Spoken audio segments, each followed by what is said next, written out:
Okay guys, we are doing a 9-month review on the Mavic 3 Pro. And the reason why I'm choosing to do a 9-month review is because after, I could have been an 8-month review, but I've been busy at work.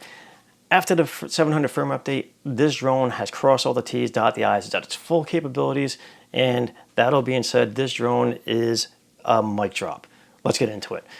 So back in November, they released this drone. I was all excited to buy it. Everything that I was seeing on it had that micro four thirds Hasselblad CMOS sensor, that big old sensor that's going to be great for low light conditions. I love shooting sunrises and sunsets, going all over New England, getting them. I also love going into downtown Providence late at night when it's dark, getting the cityscapes and getting everything out of those really hard to shoot scenarios. This micro four thirds Hasselblad does not let you down. It just really delivers. Also, the technology out of it, shooting video, you got up to 5.1K, 30 frames per second, 4K 120. You want to get some nice slow-mo shots out of it, and this drone can do it. You get full 10-bit color when shooting in RAW. Now, taking pictures, got that 20 megapixel. You can get pinch in and get the details on great shots on it. 24 millimeter equivalent. It has the 12.8 stops of dynamic range. And I got to tell you, for the last 9 months, I've been very happy with it, going all over New England, Rhode Island with it, professional and for just fun. I've really been enjoying using this drone. It's flight performance, it's a full 45-minute flight time. As advertised, probably get about 40, maybe high 30s, which still, I mean, it feels like it's out there forever for me. I've never once said, oh man, I wish I had a little bit more battery out of it. It really held up its own. I don't use the sensors a lot, but it is comforting to know in certain scenarios that I will have the full 360, and also it's fairly quiet.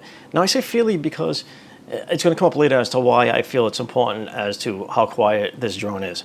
But regardless, over the last 9 months, and I'm looking forward to getting, see, we're lucky here in New England. We get the full weather out of each season. And since it was dropped in November, I've been through a nice winter with it. We had a blizzard, I shot that.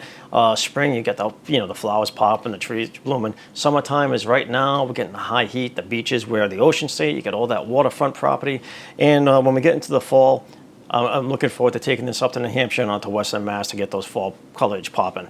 But needless to say, for the last 9 months, I've been really enjoying it. But especially over the last month and a half with that 700 firmware update. And there's 3 particular points that I want to focus on as to why I believe this drone is finally to the point where if you're on the fence, I'd feel very comfortable saying, drop the money, it's worth it. So the first of the 3 is they fixed the GPS home point. Some people have this issue out of the box. I didn't have this issue until the January update, where the first shot of the day, or the first time connecting this drone of the day, it could take anywhere from 3 to 10 minutes to get full GPS connection and the home point to be able to take off. Very frustrating, to the point where I was gravitating towards the Air 2S or another drone just because I was so frustrated with how long I was waiting on this, depending on the scenario.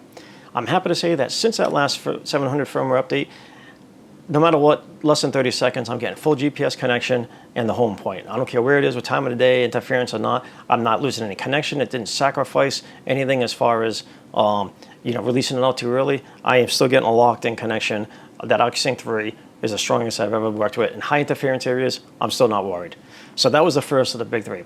The second was it really changed that Explore mode. They changed that Explore mode into a secondary telephoto camera that I've been using in pro settings. I mean, they give us full control over, so the aperture is locked, but you do get the rest of the settings open, shutter speed, EV, and so on. Now, they also increased the focal points with how good it, zoomed in, how good it looks. Now, you're not going to get a quality video or picture out of the 24 times, but in between, yeah. Now, I was saying how quiet it is. Well, it's still noise. It's still a drone. But I was able to zoom in at some weddings that I was shooting out in Martha's Vineyard where the noise from the drone would not interfere with the bridal party and the wedding. I didn't want to interfere with that, but I was able to zoom in to the point to get some really cool moments and perspectives that I'm sure that couple is going to appreciate when they get the video handed over to them. It's just unique shots like that you're not going to get anywhere else from, other than a drone. And this one able to zoom in and get that quality was really cool. I was very happy to be able to do that. Now, the last of the three is nothing to do with the drone and everything to do with the RC Pro. This is something that I wanted from the get-go. I made a video about this drone, and this is one thing I was mentioning, customization of this RC Pro. This thing is so incredible, but I love it even more now because now it's more customizable. And I was asking for that in the very beginning.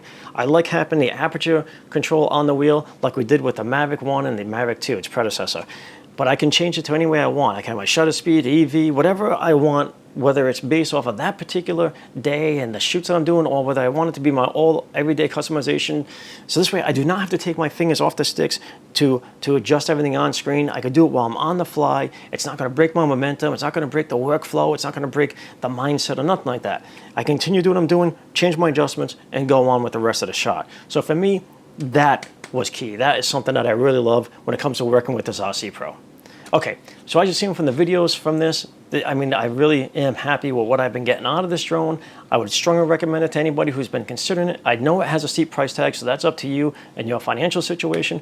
But for what it says it can do, I'm telling you, I am saying it's delivering all that and then some now with the latest and greatest firmware updates.